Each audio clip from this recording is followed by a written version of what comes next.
다 같이 사도신경으로 신앙 고백하시겠습니다. 나는 전능하신 아버지 하나님 천지의 창조주를 믿습니다. 나는 그의 유일하신 아들 우리 주 예수 그리스도를 믿습니다. 그는 성령으로 잉태되어 동정녀 마리아에게서 나시고 본디오 빌라도에게 고난을 받아 십자가에 못 박혀 죽으시고 장사된 지 사흘 만에 죽은 자 가운데서 다시 살아나셨으며 하늘로 오르시어 전능하신 아버지 하나님 우편에 앉아 계시다가 거기로부터 살아있는 자와 죽은 자를 심판하러 오십니다. 나는 성령을 믿으며 거룩한 공교회와 성도의 교제와 죄를 용서받는 것과 몸의 부활과 영생을 믿습니다. 아멘. 찬송가 214장 찬양하시겠습니다. 찬송가 214장입니다.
내 모습 이대로 주 받아주소서. 날 위해 돌아가신 주 날 받아주소서. 내 힘과 결심 약하여 늘 깨어지기 쉬우니 주 이름으로 구원해 날 받아주소서. 내 모습 이대로 주 받아주소서. 날 위해 돌아가신 주 날 받아주소서. 내 주님 서신 발 앞에 나 꿇어드렸으니 그 크신 역사의록에 날 받아주소서. 내 모습 이대로 주 받아주소서.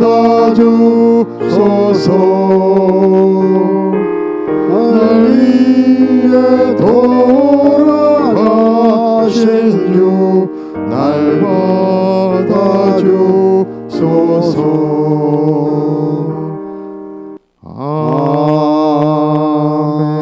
아멘. 하나님의 말씀 함께 보겠습니다. 사사기 3장 12절에서 23절까지 말씀입니다.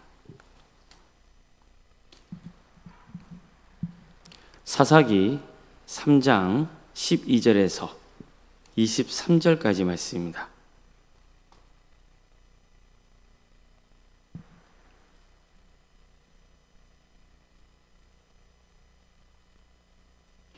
사사기 3장 12절에서 23절까지 말씀을 교독하시겠습니다.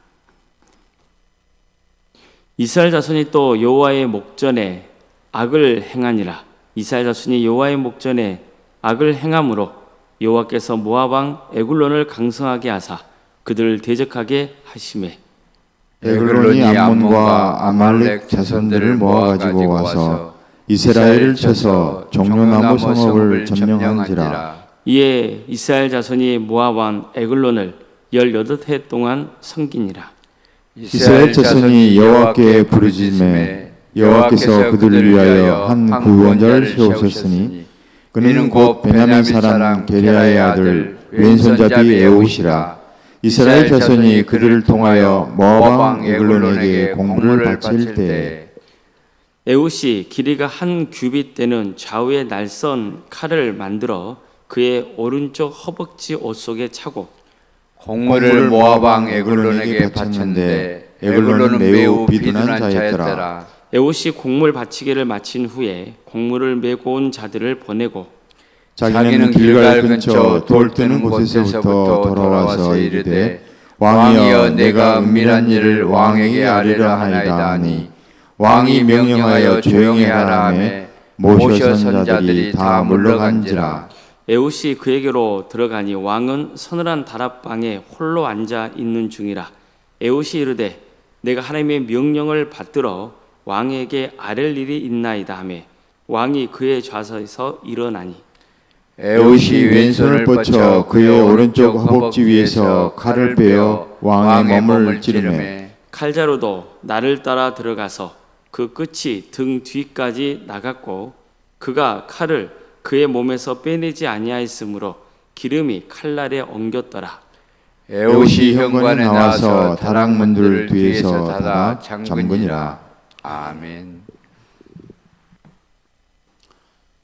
오늘도 새벽기를 드리며 하나님의 은혜를 사모하는 모든 성도님들의 삶의 자리마다 하나님께서 친히 세우시고 다스리시는 광주 동암교회 위에 하나님의 은혜와 평강이 늘 충만하기를 주님의 이름으로 축원합니다. 오늘 본문은 이스라엘 자손이 또 여호와의 목전에서 악을 행했다는 말씀으로 시작합니다. 여기서 또라고 하는 표현은 이스라엘 백성들이 이전에도 하나님 앞에서 악을 행했다는 사실을 강조하고 있는 거죠. 이스라엘 백성들은 하나님을 떠나 우상을 섬겼습니다. 그러자 하나님께서는 그들을 메소포타미아 왕 구산 리사다임의 손에 넘기십니다. 이 때문에 이스라엘은 8년 동안 그의 압제를 받게 됩니다. 그제서야 백성들은 하나님께 부르짖어요. 고통을 당하고 나서야 자신들이 하나님을 떠났다는 사실을 깨닫고 하나님께 구원을 요청한 겁니다. 그저 하나님께서는 온니엘을 사사로 세우십니다. 하나님이 영이 온니엘에게 임하였고 하나님께서는 그를 통해 이스라엘을 구산 리사다임의 손에서 구원하십니다. 이후 이스라엘은 40년 동안 평화를 누립니다. 그런데 보십시오. 오늘 본문에서와 마찬가지로 또다시 이스라엘은 하나님의 목전에서 악을 행하는 거죠. 그래서 또다시 하나님의 심판을 당하게 되는 겁니다. 이걸 보면 참 안타깝죠. 그들이 죄를 지어서 하나님의 심판을 당하잖아요. 그들은 고통 가운데 부르짖으며 하나님을 찾아요. 하나님께서 구원자를 보내주셔서 그들을 구원해 주시고 그 땅에 평화가 임하게 하십니다. 그런데 또 어떻습니까? 평화가 찾아오니까 또다시 하나님을 잊어버립니다. 그리고 또 죄를 지어요. 그러면 하나님께서 그들을 다시 징계하십니다. 이스라엘 백성들 고통을 당하면 또 하나님께 부르짖습니다. 이게 바로 사사기의 반복적인 모습입니다. 이스라엘 백성들이 사사시를 통해서 늘 보여주고 있는 모습이에요. 오늘 본문도 마찬가지죠. 이스라엘이 또다시 하나님의 목전에서 악을 행하니까 하나님께서는 이스라엘의 죄를 그냥 내버려 두지 않으시죠. 모압 왕 에글론을 강성하게 하셔서 이스라엘을 치게 하시는 거예요. 그 결과 이스라엘은 18년 동안 에글론의 압제를 받아야 했습니다. 그 이전에는 부산 리사다임의 손에서 8년 동안 압제를 당했잖아요. 그런데 이번에는 몇 년이에요? 18년이에요. 2배 넘는 기간 동안 압제를 당하는 거죠. 결국 이스라엘 백성들은 또다시 하나님께 부르짖습니다. 그러자 하나님께서는 이번엔 두 번째 사사를 세우십니다. 바로 에훗입니다. 성경은요, 에훗을 소개하면서 그가 베냐민 지파 사람이며 또한 왼손잡이였다는 것을 강조합니다. 자, 오늘날 우리는 왼손잡이를 개인의 자연스러운 차이로 받아들이죠. 그런데 고대 사회에서는 달랐습니다. 왼손을 사용하는 것은 부정적이라는 인식이 있었습니다. 반면에 오른손은 힘과 능력, 권력을 상징하는 표현으로 자주 등장합니다. 성경에 그렇게 나와요. 특히 왼손잡이라는 이 표현은 오른손을 자유롭게 사용하지 못하는 사람이라는 뜻이 들어있습니다. 그러니까 뭔가 장애가 있는 거죠. 어쨌든 분명한 것은 에훗이 다른 사람들과는 다른 신체적인 특징을 가진 사람이었다는 겁니다. 그러니까 오른손을 잘 사용하지 못하는 장애인일 수도 있고, 그리고 왼손을 주로 사용하는 왼손잡이일 수 있는 거예요. 그러나 어쨌든 본문에서 강조하는 것은 에훗에게 왼손잡이라는 것은 어쨌든 그로서는 좀 약점이라고 볼 수 있는 거죠. 그런데 하나님께서는 그 왼손잡이 에훗을 이스라엘의 구원자로 세우신 겁니다. 에훗은 에글론 왕에게 조공을 바치러 갑니다. 그리고 다시 돌아와서 에글론에게 은밀히 할 말이 있다고 요청하죠. 그리고 에글론에게 가까이 다가가서 숨겨둔 칼을 꺼냅니다. 에훗은 왼손잡이였기 때문에 칼을 오른쪽 허벅지에 차고 있었어요. 그러니까 일반적으로 오른손잡이는 칼을 왼쪽에 차기 때문에 에훗은 경비병들이 쉽게 예상하지 못하는 곳에 칼을 숨길 수 있었던 겁니다. 결국 그는 그 칼로 모압 왕 에글론을 처단합니다.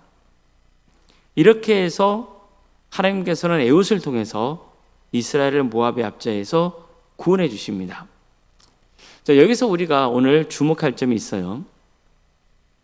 사람들이 약점이라고 생각할 수 있었던 에훗의 특징, 그런데 그 왼손잡이라는 에훗의 특징이 하나님의 구원의 역사에 귀하게 쓰였다는 거예요. 에훗이 다른 사람과 달랐다는 사실은 세상의 기준에서 보면은 약점처럼 보일 수 있죠. 그러나 하나님께서는 바로 그 특징까지도 사용하셔서 하나님의 뜻을 이루십니다. 하나님께서는 우리의 약함 때문에 우리를 버리지 않으세요. 오히려 우리의 약함을 통해서 당신의 능력을 나타내실 수 있는 거죠. 우리는 살아가면서 자신의 부족함 때문에 낙심할 때가 많아요. 늘 내가 부족한 것을 생각하죠. 또 나는 저 사람처럼 능력이 없다. 나는 가진 게 많지 않다. 이처럼 나는 다른 사람보다 부족하기 때문에 하나님께 쓰임받지 못한다. 이런 생각을 할 때가 있단 말이에요. 그러나 에훗의 이야기는 하나님께서는 반드시 세상에서 강하다고 인정받는 사람을 사용하시는 것이 아니라는 것을 보여주죠. 하나님이 보시는 것은 우리가 얼마나 강한가가 아닙니다. 얼마나 많은 능력을 가지고 있는가도 아니에요. 중요한 것은 우리가 하나님의 손에 붙들려 있는가 하는 거죠. 에훗은 자신의 특별한 특징 때문에 쓰임받은 게 아닙니다. 그 특징 자체가 대단한 능력이 있었던 것도 아니에요. 하나님께서 그를 구원자로 세우셨기 때문에 쓰임을 받은 거죠. 결국 하나님의 일을 이루는 것은 우리의 능력이 아니에요. 하나님의 능력입니다. 이것을 잘 보여주는 사람이 바울이잖아요. 바울은 자신에게 육체의 가시가 있었다고 고백하죠. 그는 그 가시가 그에게서 떠나가기를 하나님께 수차례 간구합니다. 그러나 주님은 바울에게 이렇게 말씀하시죠. 내 은혜가 내게 족하도다. 이는 능력이 약한 데서 온전하여 짐이라. 바울을 보세요. 그는 자신의 약점, 육체의 가시, 그게 뭔지 정확하게 알 수는 없지만 자신을 괴롭히는 것, 그 약점이 사라지기를 원했어요. 하나님께서 고쳐주시기를 원했단 말이에요. 그러나 하나님께서는 그 약점을 사라지게 하시는 것이 아니라 이보다 더 중요한 것을 깨닫게 해주시는 거예요. 내 은혜가 내게 족하도다. 그리고 말씀하세요. 내 능력이 약한 데서 온전하여 짐이라. 그러자 바울은 이렇게 고백합니다. 그러므로 도리어 크게 기뻐함으로 나의 여러 약한 것들에 대하여 자랑하리니. 자, 왜 바울은 자신의 약함을 자랑할 수 있었나요? 자신의 약함을 통해서 오히려 주님의 능력이 나타나기 때문이에요. 그래서 바울은 이렇게 선언합니다. 내가 약한 그때에 강함이라. 내가 약한 그때에 강하다는 거예요. 우리는 약한데 그 약함 때문에 소극적이 되고 뭔가 부정적인 마음을 품게 되고 삶이 위축되고 그러는 거예요. 근데 보세요. 하나님께서 그 약함도 선하게 사용하신다는 것을 깨닫게 될 때 우리는 그 약함이 오히려 뭐가 될 수 있는 거죠? 자랑이 될 수 있는 거예요. 왜요? 그 약함을 통해서 하나님의 능력이 나타나기 때문입니다. 에웃의 이야기도 바로 이것을 보여주는 거예요. 사람의 눈에는 약점처럼 보였던 에웃의 특징이 하나님의 손에 붙들리니까 이스라엘을 구원하는 귀한 도구가 되는 거예요. 우리도 자신의 부족함만 바라보면 안 됩니다. 하나님은요, 완벽한 사람을 찾으시는 게 아니에요. 하나님께 붙들린 사람을 사용하시는 거예요.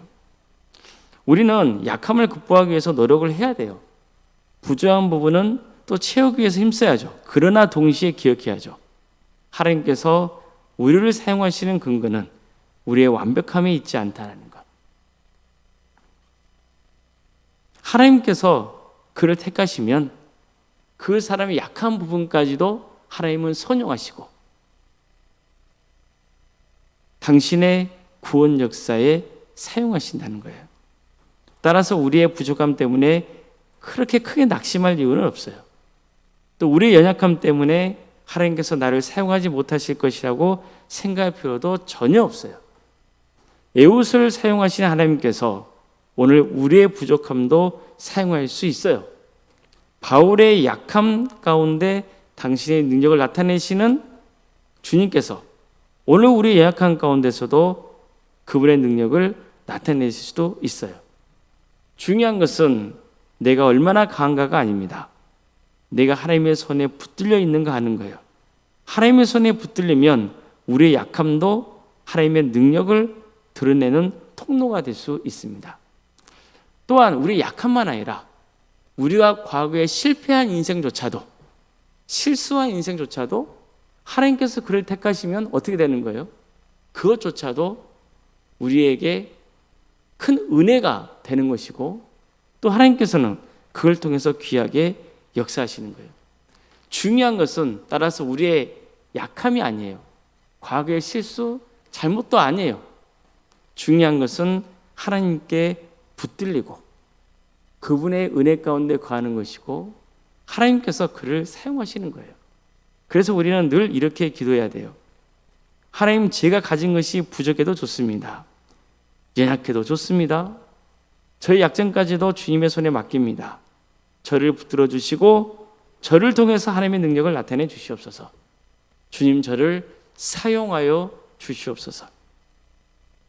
에웃의 약함을 통해 이스라엘을 구원하신 하나님께서 우리의 연약함을 통해서도 하나님의 선하신 일을 이루어 가실 줄로 믿습니다. 우리의 약함이 하나님의 능력을 가리는 장애물이 아니라 오히려 하나님의 능력이 나타나는 통로가 되기를 주님의 이름으로 축원합니다. 기도하시겠습니다.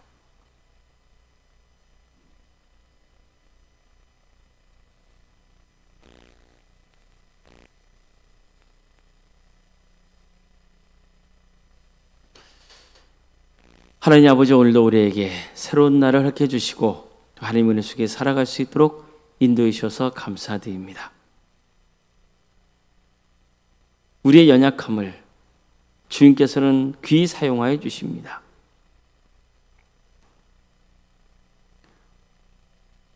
우리가 우리 스스로 봤을 때는 부족한 부분이고 약한 부분이라 할지라도 하나님의 손에 붙들리면 그게 강함이 되고 하나님의 선하신 도구로 쓰임받는 것을 오늘 사사 이웃을 통해서 다시 한번 깨닫게 하심에 감사드립니다.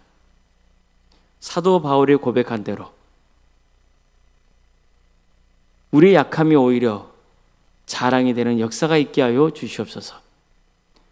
하나님께 붙들림 받은 인생이 얼마나 복된 것인지, 또 하나님께서 어떻게 역사하시는지를 우리가 기대하게 하여 주시고 늘 하나님을 바라보며 하나님의 도움을 구하며 나아가는 거룩한 인생들이 되게 하여 주시옵소서. 우리는 연약하고 부족하여서 늘 죄를 짓고 하나님의 뜻에 어긋난 삶을 살아갈 때가 있사오니 성령님께서 우리 가운데 친히 임재하여 주셔서 우리를 날마다 새롭게 하여 주시고 우리를 변화시켜 주시고, 그래서 하나님과 함께하는 그런 복된 삶의 길을 가게 하여 주시옵소서. 또한 주께서 맡겨주신 일을 충성되게 잘 감당하는 그런 삶을 살게 하여 주시옵소서. 그래서 모든 것이 하나님이 베푸신 은혜였음을 고백하며 나아가는 그런 하나님의 자녀 되게 하여 주시옵소서. 광주도 함교회 세워주시고 여기까지 인도해 주신 그 은혜에 감사를 드립니다. 주님, 우리 교회의 연약함이 오히려 하나님의 선하신 도구가 되기를 소망합니다. 우리 한 사람 한 사람을 주님께서 선용하여 주시옵소서. 주의 나라를 위해서 귀하게 쓰임받는 거룩한 공동체 되게 하여 주시옵소서. 많은 영혼들을 주님께로 인도하는 교회가 되게 하여 주시옵소서. 한 영혼 한 영혼을 영생의 길로 인도하는 그런 복된 교회가 되게 하여 주시옵소서. 이를 위해서 우리가 기도하게 하여 주시고 함께 협력하게 하여 주시옵소서. 훈련된 자들이 한 사람 한 사람 세워지게 하여 주시고 강한 주님의 군대가 되는 그런 거룩한 교회 되게 하여 주시옵소서. 다음 세대를 위해서 기도합니다. 주님, 유치와 아동부, 중고등부, 청년부 1위까지 가까이 부서마라 주께서 함께하여 주시고 섬기는 주의 종들에게 또 함께 기도하고 협력하는 그런 성도들에게 함께하여 주셔서 우리 다음 세대가 든든히 세워지는 역사가 있게 하여 주시옵소서. 특별히 여름 사역이 계속해서 진행 중에 있습니다. 이번 주에 청년부 수련회가 있사오니 주님께서 함께하여 주셔서 은혜 가운데 사역이 잘 진행될 수 있도록 인도하여 주시옵소서. 또한 계속 있게 될 중고등부 수련회도 친히 역사하여 주셔서 이 기회를 통하여서 우리 중고등 학생들이 주님을 인격적으로 만나는 거룩한 역사가 있게 하여 주시옵소서. 사랑의 주님, 여가의 문제를 놓고 주님 앞에 기도하고 있는 우리 성도들이 있습니다. 유추된 질병으로, 또 경제적인 문제로, 또 마음의 아픔으로, 또한 영적인 문제로, 자연손들의 문제로 여러 문제를 놓고 주님 앞에 간구하는 성도들이 있사오니 그 기도를 들어주시고 가장 좋은 때에 가장 좋은 것으로 응답하여 주시옵소서. 어떤 경우에는 낙심하지 않도록 도와주시고 주님의 말씀이 그 심령을 변화시켜 주시며 하나님께서 문제를 해결하여 주시고 고쳐 주셔서 우리 성도들이 다시 샘을 얻고 주어진 삶의 길을 담대하게 나아갈 수 있도록 친히 역사하여 주시옵소서. 자녀 잉태를 바라는 가정 있습니다.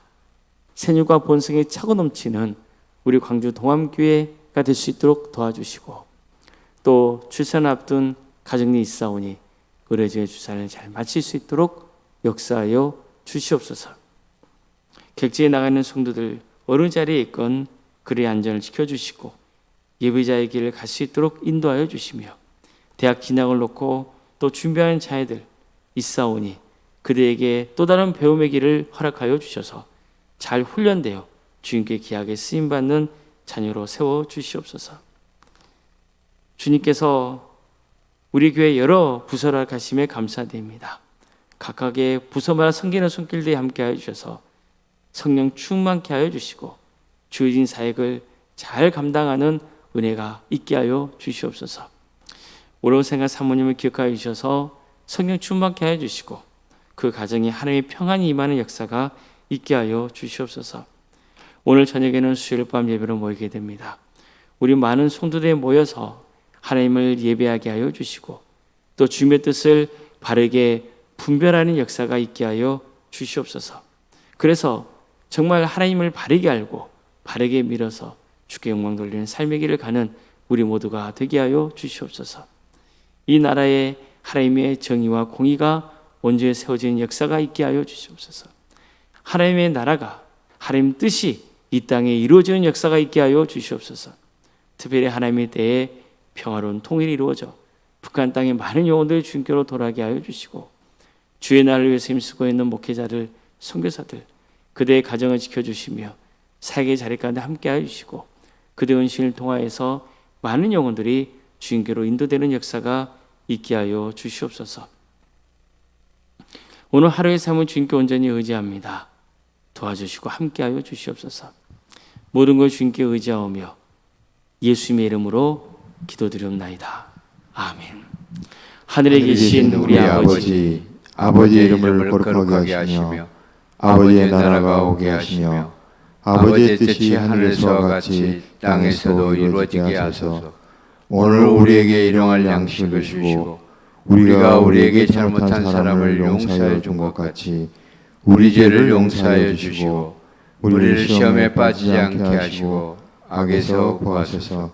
나라와 권능과 영광이 영원히 아버지의 것입니다. 아멘.